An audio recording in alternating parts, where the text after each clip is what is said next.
waktu saya mulai bisnis, saya sih waktu itu sempat nyuri mas kawin atau gelang istri saya jual, saya berikan 10 lembar tripack. Disitulah awal modal saya.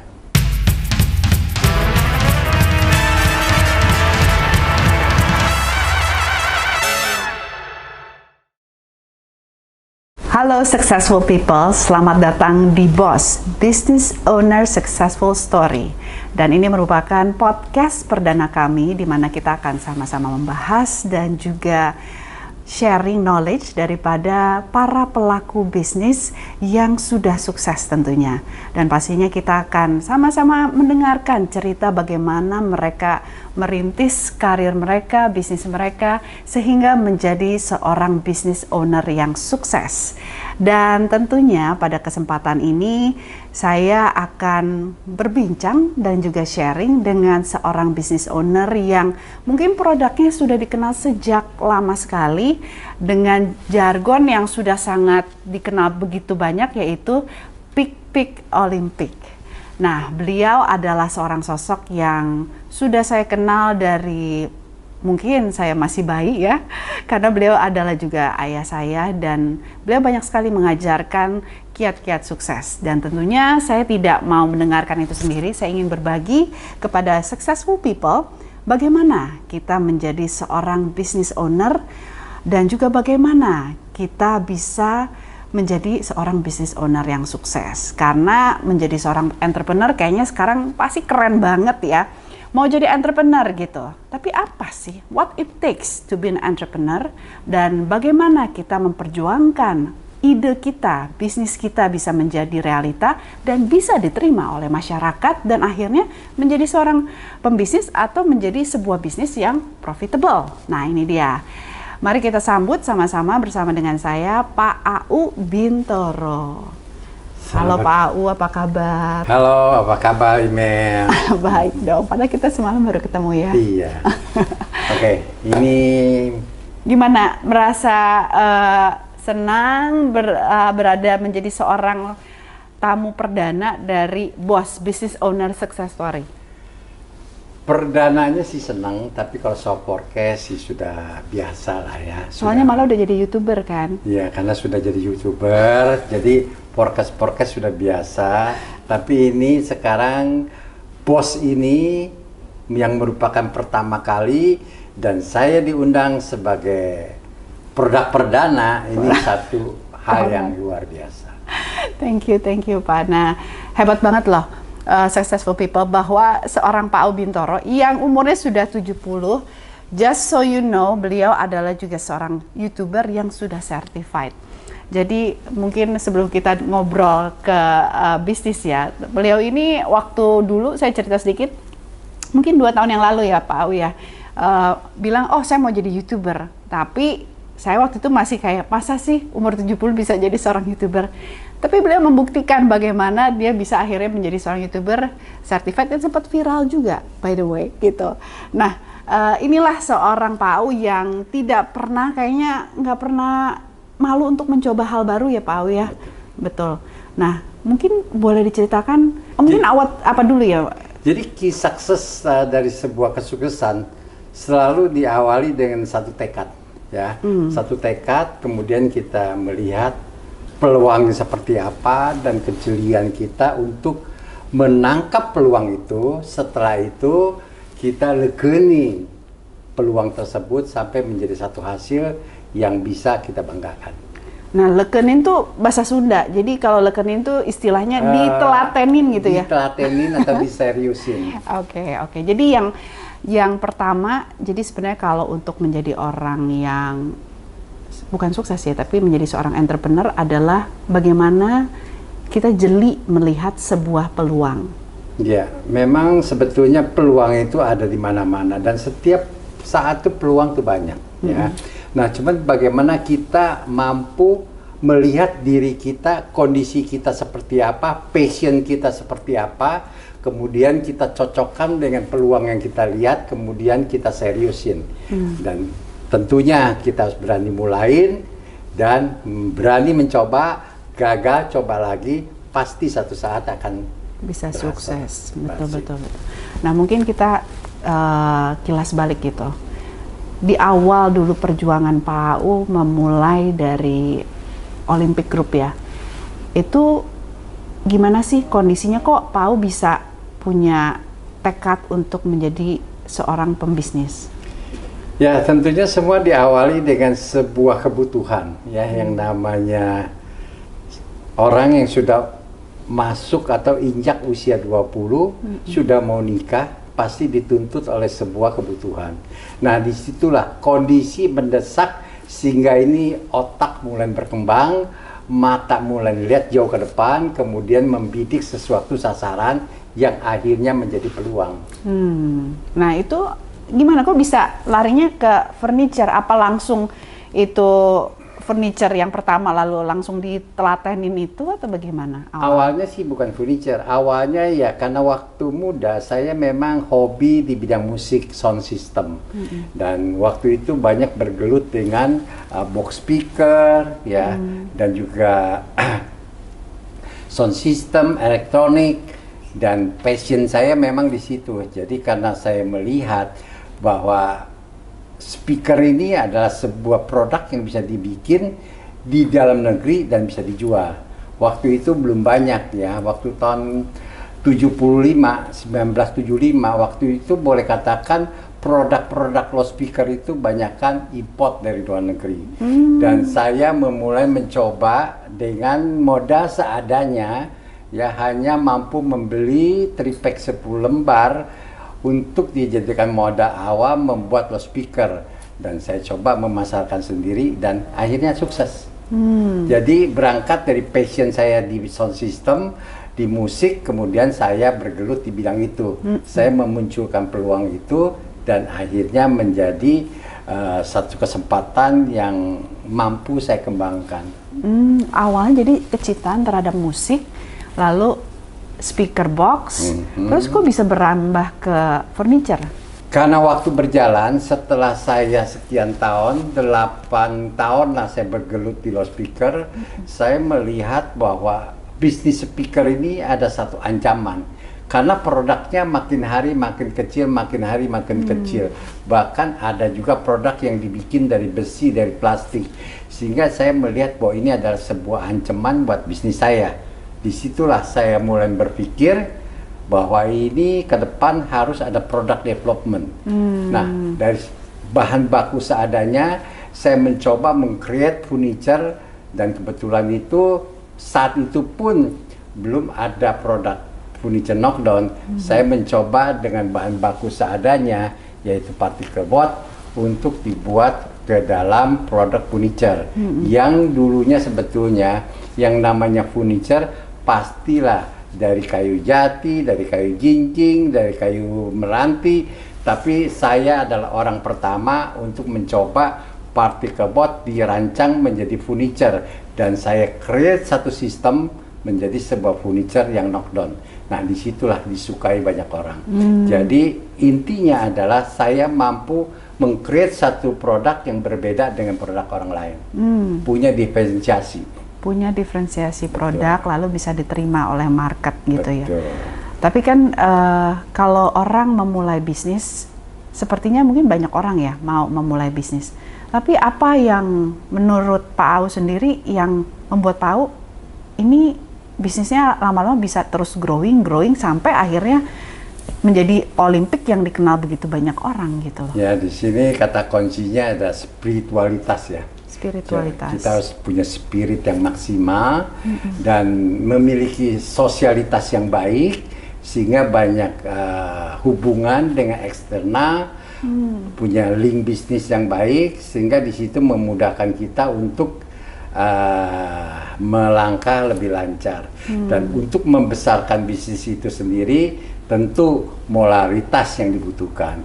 Karena kita dipercaya sana sini, sehingga mudah untuk kita membesarkan bisnis itu dengan tanpa kekurangan modal kerja. Jadi kata kuncinya adalah kita mau berbisnis, yang tidak kalah penting adalah harus dipercaya orang. Harus dipercaya orang, tadi punya spirit yang maksimal. Tadi ada satu kata kunci yang mungkin menurut saya cukup menjadi dilema bagi para pembisnis di awal gitu ya, yaitu kata modal kerja. Nah saat itu kan Pak O bilang modal kerja seadanya dengan minim adanya. Nah itu gimana akhirnya si bisnis itu bisa expand, Pak O? Ya, tentunya kita di dalam menjalankan sebuah bisnis boleh kita think global, tapi kita harus do locally. Artinya sekecil mungkin langkah pertama kita langkah. Sehingga di situ kita tidak banyak membutuhkan modal kerja, ya. Dan dengan modal kepercayaan, dengan modal tidak seberapa, kita bisa dapat bantuan dari kiri kanan.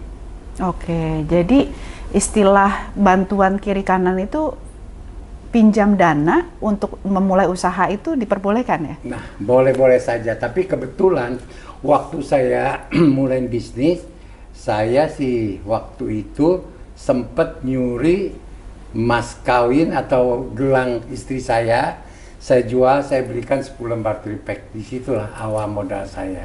Oke, jadi memang ada sacrifice dari tadi emas, berarti emas kawin. Terus menjadi modal, terus juga mungkin ada sempat pinjam kanan kiri untuk bisa memulai bisnis, lalu ada kepercayaan. Ya, pada saat waktu mengembangkan bisnis itu sendiri tentu banyak butuh dana, tapi karena saya dipercaya oleh teman, beberapa teman sempat bantu dan mereka percaya sehingga di situ memudahkan saya untuk membesarkan bisnis tersebut. Oke, jadi ada istilah bahwa modal itu kepercayaan, ada sebuah modal yang tidak ada batasnya, itu adalah benar itu. Jadi benar ya, successful people, bahwa memang yang penting spirit yang maksimal, dan ketika kita memang banyak sekali ya istilah kita meminjam dana, apakah itu ke koperasi, ke bank, atau bahkan ke mungkin saudara terdekat menjadi satu modal usaha kita. Kalau saya dengar dari Pak O sih, yang penting kita bisa mempercayakan itu dan membuktikan ya bahwa kita bisa sukses gitu. Nah, tapi kan untuk kita istilahnya apalagi pinjam uang ya, atau kita memulai untuk kita modal, itu kan ada pernah ngerasa malu nggak sih? Ya, selama kita punya niat untuk mengembalikan, ya tidak perlu malu. Justru lah di sini biasanya orang seperti itu. Malu untuk meminjam, tapi tidak malu untuk tidak bayar. Nah, jadi ini malah terbalik. Justru harusnya kita tidak perlu malu kalau mau pinjam duit sama orang. Syukur-syukur dikasih, kalau nggak dikasih ya wes toh. Tapi yang harus malu itu kalau kita tidak bisa mengembalikan apa yang kita pinjam. Betul. Di situ harus malu. Jadi jangan salah kaprah. Kalau pinjam kita nggak perlu malu. Nah terus dari Pak O sendiri kan Olimpik ini sudah kurang lebih 40 tahun ya. Sejak saya lahir sudah ada di Indonesia. Persisnya 46 tahun. 46 tahun. Nah ini kan namanya bisnis ya. Itu kan naik, turun, tren zaman, dan juga manusia juga terus berubah dan berkembang. Apa yang menurut Pak O itu penting, perlu dijaga ketika sebuah bisnis itu sudah mulai running gitu? Saya sendiri pernah mengalami masalah di dalam bisnis. Tapi dari pertanyaan email, sebetulnya kesalahan yang paling fatal itu adalah bahwa kita sedang bisnis, kita keluar dari core bisnis yang kita seriusin. Jadi waktu itu Olimpik pun demikian, sempat terseok-seok karena keluar dari core bisnis.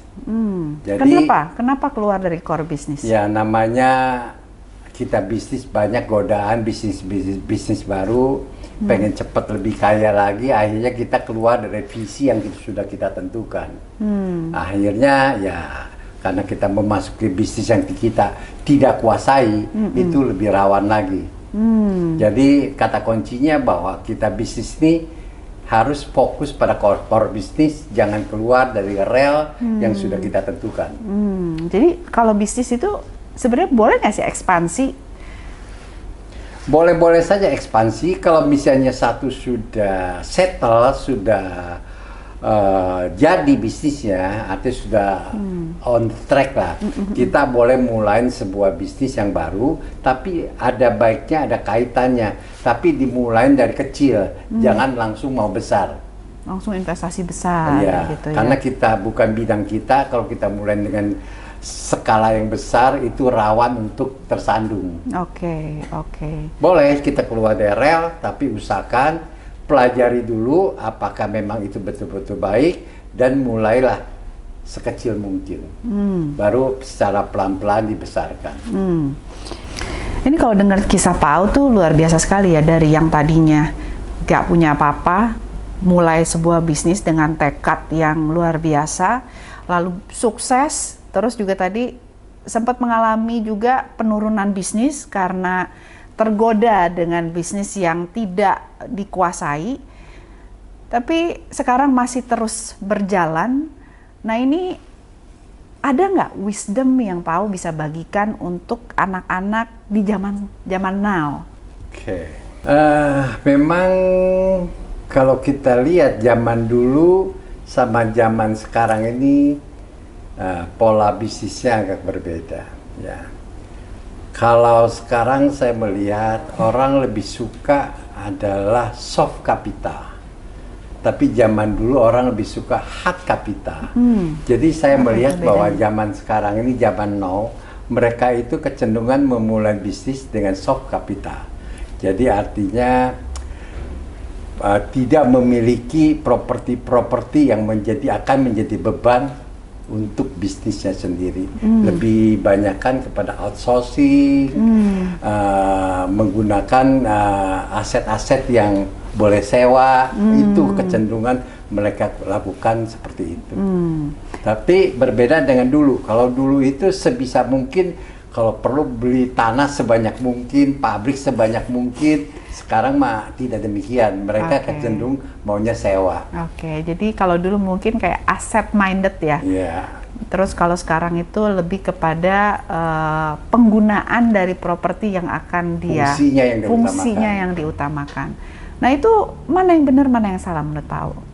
Semuanya benar ya, cuman karena zaman bergeser, cara pun berpindah. Perilaku Jadi dua-duanya sih benar. Oke. Nah, mungkin Pau, ini pertanyaan terakhir nih. Kan kita bicara mengenai business owner success story. Tapi dari seorang business owner, Pau sendiri, apa arti kesuksesan? Apakah punya profit yang tinggi sebagai business owner atau apa? Memang definisi atau arti sukses banyak pendapat yang berbeda-beda, ya. Tapi ya pada intinya kalau menurut saya bahwa sukses itu adalah sebuah usaha atau sebuah perjuangan, ya, untuk mencapai sebuah sasaran yang sudah kita tentukan. Tentunya sasaran ini bukan sekedar sasaran dari segi materi saja, tapi sasaran dari berbagai dimensi kehidupan, ya. Jadi jangan diartikan bahwa banyak uang itu sukses, tidak demikian.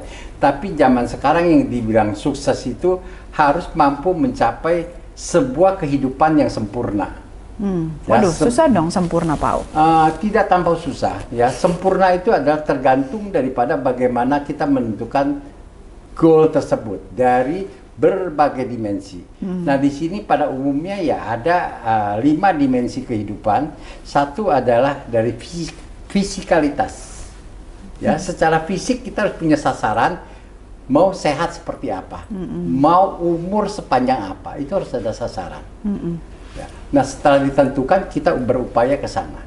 Nah, dimensi kehidupan yang kedua adalah dari intelektualitas, ya, yang namanya otak ini harus terus diasah, ikuti perkembangan zaman, dan itu pun harus ada target yang harus kita capai. Saya harus menguasai apa, berapa lama, berapa banyak yang harus saya kuasai, dan perkembangan zamannya harus diikuti, dan sasaran itu harus digeser terus. Jadi jangan punya pemikiran bahwa kita ini harus stop belajar. Ya, semakin tua justru harus semakin rajin untuk belajar supaya tidak jadi pikun. Kemudian yang dimensi berikutnya adalah dari sosialitas. Nah, secara sosial, ya pandai-pandai kita bergaul, pandai-pandai kita cari teman yang mampu membuat kita ini menjadi sosok yang sukses. Ya, jangan salah pilih komunitas, jangan salah pilih teman. Ya, jadi belum tentu banyak teman itu baik, tapi yang benar adalah bahwa kita tepat memilih teman, tepat memilih komunitas. Itu pun harus kita tetapkan sasarannya. Berapa banyak komunitas apa, dan berapa lama kita akan mendapatkan komunitas tersebut. Nah, itu pun adalah dari sosialitas. Kemudian ya dari moralitas. Moralitas ini ya sudah, artinya namanya manusia tidak ada sempurnanya, tapi bagaimanapun dari kekurangan kita harus berupaya untuk dilakukan perbaikan hari demi hari, tahun demi tahun, menjadi sebuah sosok yang secara moralitasnya baik. Ya, karena manusia tidak ada yang sempurna, tapi ini terus harus diperbaiki. Nah, yang terakhir adalah dari finansialitas. Jadi kita harus tentukan, saya ini harus punya tabungan simpanan berapa kalau sudah masuk usia sekian. Nah, dari muda kita kumpulin supaya nanti pada saat kita tua kita punya tabungan cukup sampai kita hidup sekian tahun, tidak ada kekurangan, sehingga tidak tergantung orang lain, kita bisa hidup mandiri. Oke. Berarti di sini kalau saya boleh rangkumkan, ini berarti yang penting itu kita harus punya target dari setiap aspek kehidupan kita. Betul. Baik dari sisi kesehatan, dari sisi finansial, dari sisi sosial, pertemanan, dan juga tadi dari sisi moral kita ya. Ya, jadi sukses adalah kita mencapai sasaran yang kita tentukan. Nah, kalau sudah sampai itu namanya sukses. Jadi sukses adalah tadi melalui sebuah perjuangan untuk mencapai sasaran yang kita sudah tentukan. Kalau satu kalimatnya berarti sukses adalah kita mencapai sebuah sasaran yang sudah kita tentukan. Nah, masalahnya kita sudah tahu belum sasaran apa yang harus kita capai dalam kehidupan kita. Nah, itu I think yang paling penting untuk dipikirin successful people kita ya. Tunggu episode berikutnya. Baik successful people, tadi bincang-bincang kita dan sharing bersama dengan seorang business owner yang terkemuka yaitu Pak Au Bintoro, business owner dari Olympic Group, dan kita ada satu kesimpulan di situ bahwa kita menentukan kesuksesan kita bukan hanya uang, walaupun kita adalah business owner, tapi kita harus punya target apa yang harus kita capai. Apakah kita sudah sampai atau belum? Kalau sudah sampai, berarti kita sudah sukses. Successful people, terima kasih telah menyaksikan episode pertama kami. So, jangan lupa untuk like, subscribe, dan share podcast kami di channel ocbd.bogor.official. So, don't forget, think like a boss, learn to be a boss, and execute like a boss.